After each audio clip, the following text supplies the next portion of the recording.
Hello everyone, எல்லாரும் எப்படி இருக்கீங்க? நல்லா இருக்கீங்கன்னு சொல்லிட்டு நம்புறேன். நான் உங்கள் David. Welcome back to David official. இன்னைக்கான வீடியோவில் நம்ம எதை பற்றி பேச போகிறோம் அப்படின்னா, தமிழ்நாடு மக்களே காத்திருந்த அந்த ஒரு வார்த்தை என்னன்னு உங்களுக்கே புரிஞ்சிருக்கும். சி ஜோசப் விஜய்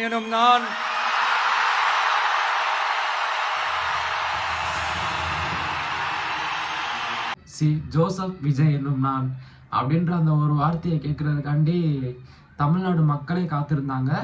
ஒரு வழியாக நேற்று அந்த விஷயம் நடந்து முடிச்சிருச்சு. ஸோ இன்றைக்கி எல்லாருமே மக்கள் மகிழ்ச்சியோடையும் சந்தோஷத்தோடையும் இருப்பீங்கன்னு சொல்லிட்டு நம்புகிறேன்.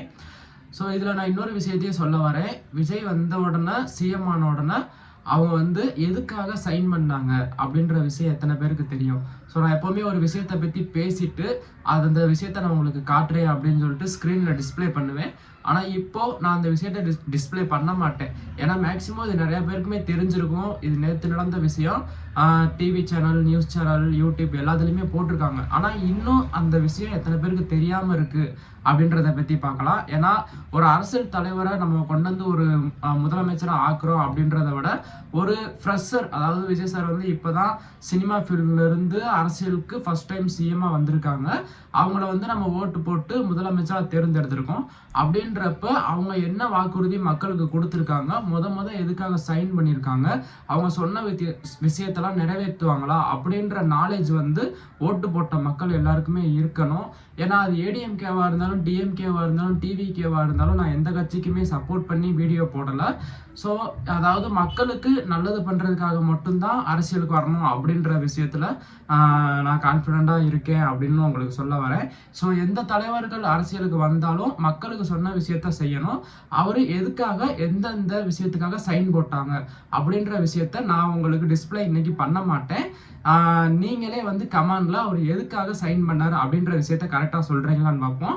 உங்களுக்கு இன்ட்ரெஸ்ட் இருந்துச்சு அப்படின்னா நீங்க கமெண்ட்ல அவர் எதுக்காக சைன் பண்ணாங்க, எந்தெந்த விஷயத்துக்காக சைன் பண்ணாங்க அப்படின்றத கமெண்ட் பண்ணுங்க. இதெல்லாம் நம்ம ஓட்டு போட்டா மட்டும் பத்தாது, அரசியல் நாலேஜுங்கிறது ரொம்ப ரொம்ப முக்கியம். ஏன்னா முதலமைச்சர் பதவிங்கிறது ஒரு சாதாரண விஷயம் கிடையாது. நீங்க பார்த்துருப்பீங்க, அந்த சீட்ல உட்கார்றதுக்கு அவர் முதலமைச்சரா ஆகுறதுக்கு தகுதியானவராக இருந்தாலும் எவ்வளோ கஷ்டம், ஆளுநரை எத்தனை வாட்டி சந்திச்சு எவ்வளோ கஷ்டங்கள், அதெல்லாம் தாண்டி இன்னைக்கு அவர் முதலமைச்சராக பதவி ஏற்றிருக்காரு. ஸோ அதுலேயே உங்களுக்கு தெரிஞ்சிருக்கும், முதலமைச்சர் அப்படிங்கிறது ஒரு சாதாரண சீட் கிடையாது. 5 வருஷம் ஒரு நாட்டையே ஆளக்கூடிய தகுதி உள்ளவன் அந்த இடத்துல போய் உட்காந்து ஒரு விஷயத்த அவர் என்ன செய்யணும்னு நினைக்கிறாரோ அது தமிழ்நாட்டில் நடக்கும். அவர் என்ன நினைக்கிறாரோ அது தமிழ்நாட்டில் நடக்கும். ஸோ இது ஒரு சாதாரண பதவி கிடையாது. அதனால நான் சொல்ல வரேன், அரசியல் நாலேஜுங்கிறது ரொம்ப ரொம்ப முக்கியம். நம்ம ஓட்டு போட்டு ஒருத்தவங்களை தேர்ந்தெடுத்துட்டா மட்டும் பத்தாது, அவங்க மக்களுக்காக என்னெல்லாம் செய்ய போறாங்க, எதுக்காக சைன் போட்டிருக்காங்க, சொன்னதெல்லாம் செய்வாங்களா அப்படின்றதெல்லாம் நம்ம நோட் பண்ணணும். 2வது விஷயம் அவர் சில டைம் கேட்டிருக்காங்க. எனக்கு கொஞ்சம் டைம் வேணும், நான் சொல்றதெல்லாம் செய்யறதுக்கு எனக்கு கொஞ்சம் டைம் வேணும், அதை நான் உங்ககிட்ட ரிக்வஸ்ட் பண்ணி கேட்குறேன், நீங்கள் எனக்கு டைம் கொடுங்க அப்படின்னு சொல்லிட்டு கேட்டுட்டு இருக்காங்க. ஸோ கண்டிப்பாக அது டைம் அவருக்கு வேணும் தான். ஏன்னா பல வருஷமா அரசியல்லே இருந்தவங்களே ஜெயிச்சு வந்ததுக்கப்புறம் அவங்க சொன்ன விஷயத்த மக்களுக்கு உடனே செஞ்சிட முடியாது. நிறைய விஷயத்த அவங்க செய்யாமே இருப்பாங்க. சொன்ன விஷயத்துல 50% தான் மக்களுக்காண்டி செய்வாங்க. அதுவுமே டைம் எடுத்து தான் செய்வாங்க. அவங்களுக்கு எப்போ தோணுதோ அப்போதான் செய்வாங்க. அப்படின்றப்ப இவர் இப்போதான் ஃபர்ஸ்ட் டைம் அரசியலுக்கு ஃபர்ஸ்ட் டைம் முதலமைச்சராக இருக்காங்க. அப்படின்றப்ப அவருக்கு கண்டிப்பாக டைம் வேணும். ஏன்னா அவர் இப்போதான் அந்த இடத்துக்கு வந்திருக்காரு. அந்த ஃபீல்டு எப்படி இருக்கு, அந்த ஒர்க் எப்படி இருக்கு, உள்ள என்னெல்லாம் இன்னும் அரேஞ்ச் பண்ண வேண்டியது இருக்கு அப்படின்னு நான் எல்லாத்தையுமே உள்ள போய் பார்த்துட்டு நான் உங்களுக்கு உள்ள இப்போ தற்போதைய நிலைமை எப்படி இருக்கு, ஸ்டாலின் அரசுக்கு அப்புறம் அவர் என்னெல்லாம் பண்ணி வச்சுட்டு போயிருக்காரு அப்படின்னு சொல்லிட்டு நான் மக்களுக்கு டிரான்ஸ்பரண்டா காட்டுறேன் அப்படின்னு சொல்லிட்டு சொல்லியிருக்காங்க. உள்ள போய் பார்த்தாதான் தெரியும் எது எந்த நிலைமையில இருக்குன்னு, என்ன இருக்கு என்ன இல்ல, எது எந்த நிலைமையில இருக்கு எது எந்த நிலைமையில இல்ல. சோ அதையெல்லாம் பார்த்துட்டு உங்களுக்கு ஒரு வெள்ளை அறிக்கையா அதை வெளியிடணும்னு நான் நினைக்கிறேன். ஒரு டிரான்ஸ்பரண்டான ஒரு கவர்மெண்டா, அதாவது இன்னைக்கு நம்ம தமிழ்நாடு கவர்மெண்ட் இந்த நிலைமையில தான் இருக்கு அப்படின்றத உங்ககிட்ட சொல்லிட்டு I just want to take it forward from there. So அதுக்கப்புறமேட்டு எனக்கு கொஞ்சம் நீங்கள் டைம் கொடுங்க, நான் சொல்கிறதெல்லாம் செய்கிறதுக்கு நான் ட்ரை பண்ணுறேன், அதாவது நான் கண்டிப்பாக செய்கிறேன், அதுக்காக நீங்கள் எனக்கு கொஞ்சம் டைம் கொடுங்க அப்படின்னு சொல்லிட்டு கேட்டிருக்காங்க. ஸோ இதெல்லாம் நீங்கள் அந்த இதை பார்த்துட்டு ஒரு சில பேர் என்ன நினைப்பாங்க அப்படின்னா, பாருங்கள் வந்தோன்னே எல்லாமே செய்வேன்னு சொன்னார், இப்போ வந்து டைம் கேட்குறாரு, ட்ரை பண்ணுறேன்னு வேறு சொல்கிறாரு அப்படின்னு சொல்லிட்டு நினைப்பீங்க. ஸோ வந்து அப்படி கிடையாது, நம்ம எதையுமே வெயிட் பண்ணி பார்த்தா தான் தெரியும். அதாவது நான் டிவிகேவும் சொல்லலை, டிஎம்கேவும் சொல்லலை, எந்த அரசியல் தலைவராக இருந்தாலும் வெயிட் பண்ணி பார்த்தா தான் அவங்க சொன்னதெல்லாம் செய்கிறாங்களான்றது தெரியும். ஸோ அப்படின்றப்ப டிவிகே அரசு வந்து இப்போ தான் ஃபர்ஸ்ட் டைம் முதலமைச்சராக வந்திருக்காங்க. அவருக்கு வந்து இன்னும் எந்தெந்த விஷயத்தெல்லாம் சரி பண்ணணும் அப்படின்றதெல்லாம் அவர் பார்த்துட்டு அதுக்கப்புறமா மக்களுக்கு அதாவது நான் அவர் என்னென்ன செய்வேன்னு சொன்னாரோ அதெல்லாம் செய்வாருன்னு சொல்லிட்டு நம்புவோம். அதுக்காக தான் அவர் டைம் கேட்டிருக்காரு. டைம் கொடுத்து பார்ப்போம் அவர் இன்னும் எத்தனை நாள் இல்லை எத்தனை மாதம் கழித்து மக்களுக்கு சொல்கிறதெல்லாம் செய்கிறாங்க அப்படின்னு சொல்லிட்டு பொறுத்திருந்து பார்ப்போம். நான் முன்னாடியே சொன்ன மாதிரி அரசியல் ஃபீல்டுலேயே இருந்தவங்களே திருப்பி முதலமைச்சராக ஆயிருந்தாலும் அவங்க சொன்னதெல்லாம் செய்கிறதுக்கு கொஞ்சம் டைம் எடுத்திருப்பாங்க.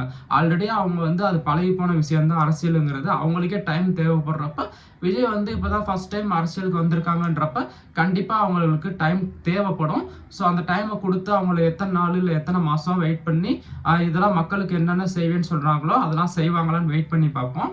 ஸோ இதெல்லாம் பார்த்துட்டு நீங்கள் வந்து அவர் இப்போ ஒன்று அன்னைக்கு ஒன்று சொன்னார், இப்போ ஒன்று சொல்கிறாரு அப்படின்னு நம்ம ஜட்ஜ் பண்ண வேணாம். டைம் தானே கேட்டிருக்காரு, கொடுப்போம். அதாவது முக்கியமாக அவர் எதுக்கு சைன் பண்ணார் அப்படின்றத கமெண்டில் சொல்லுங்கள்.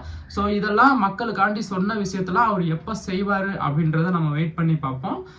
இது வந்து அவராக போன பிஸ்னஸ் கிடையாது, இது வந்து மக்கள் தேர்ந்தெடுத்து அவரை சீட்டில் உட்கார வச்சுருக்கோம். அவர் எலெக்ஷனில் ஜெயிச்சுமே அவரை போராடி மக்கள் உட்கார வச்சுருக்காங்க. ஸோ மக்களுக்காக அவங்க என்ன செய்கிறாங்கன்றத வெயிட் பண்ணி பார்ப்போம். தேங்க்யூ ஃபார் வாட்சிங் திஸ் வீடியோ. நம்ம வீடியோ நிறைய பேருக்கு ஷேர் பண்ணுங்கள். சப்ஸ்கிரைப் பண்ணாதவங்க தயவு செஞ்சு சப்ஸ்கிரைப் பண்ணி சப்போர்ட் பண்ணுங்கள். தேங்க்யூ ஃபார் வாட்சிங் திஸ் வீடியோ. நான் எப்போவுமே எல்லா வீடியோலையும் சொல்கிறது தான், நான் இந்த வீடியோவில் ஏதாவது தப்பாக பேசியிருந்தேன் அப்படின்னா மன்னிச்சுக்கோங்க அப்படின்னு சொல்லிட்டு. ஸோ நான் இந்த வீடியோலையும் சொல்கிறேன், இந்த வீடியோவில் நான் ஏதாவது தப்பாக பேசியிருந்தாலோ இல்லை யார் மனசாவது கஷ்டப்படுத்துகிற மாதிரி பேசியிருந்தாலோ இல்லை குறிப்பிட்ட நபரை பற்றியோ இல்லை யாரையாவது குறித்து பேசியிருந்தாலோ தயவு செஞ்சு மன்னிச்சுக்கோங்க. நான் சொல்லணும்னு நினச்ச விஷயத்த தான் நான் எப்போவுமே வீடியோவில் சொல்லுவேன். மித்தபடி யாரையும் பேசணும் இவங்களை பேசி நம்ம வீடியோ போடணும் அப்படின்லாம் கிடையாது. ஒரு விஷயத்த வந்து மக்களுக்கு தெரியப்படுத்தணும், அதை சொல்லணும், எக்ஸ்பிளைன் பண்ணணும், அவங்களுக்கு காட்டணும் அப்படின்னு சொல்லிட்டு தான் நான் வீடியோவே போடுவேன். இந்த வீடியோவில் நான் ஏதாவது தப்பாக பேசியிருந்தாலும் அப்படின்னா என்னை மன்னிச்சுக்கோங்க. தேங்க்யூ ஃபார் வாட்சிங் திஸ் வீடியோ. நல்லதே நடக்கும், நல்லதே நடக்கும், நல்லது மட்டுமே நடக்கும். வெற்றி நிச்சயம்.